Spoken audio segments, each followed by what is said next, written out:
Welcome to Ask the Expert, brought to you by the Quinton Insurance Protection Team. Get your free, no-obligation quote now at quintoninsurance.com or call 1-800-454-1970. I'm Rick Quinton and pleased to be joined, as always, by the president of Quinton Insurance, Gordon Quinton, who is here to answer your questions relating to insurance. Our next question relates to homeowners insurance. This person, Mary in New York City, her house was destroyed in a fire. She was insured for $450,000 and wanted to take that money and build or buy a new house somewhere else, but it didn't turn out that way. Yeah, this is a tough thing, and I hear this a lot, and I think it's a great question that we should address for all our listeners out there. So, basically, Mary had a homeowner's policy. Her house was insured for $450,000, and that was based on the square footage of her house. If she was going to rebuild that same like, kind, and quality house, it would cost $450,000 to rebuild.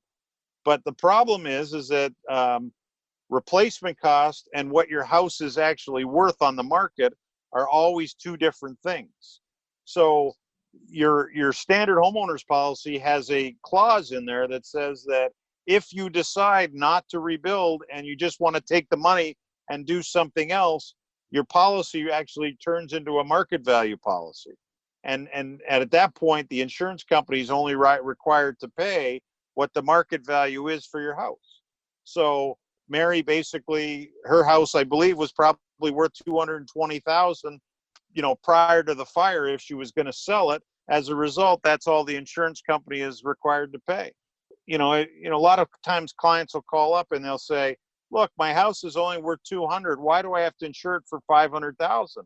And we say to them, listen, if you know in your mind that you're not going to rebuild, you're going to maybe move to a townhouse or move closer to your kids, you don't need to be insuring that house for full replacement cost. You can move it to more of a modified policy because it'll lower your premium, and at the same time, you're going to get what you expect.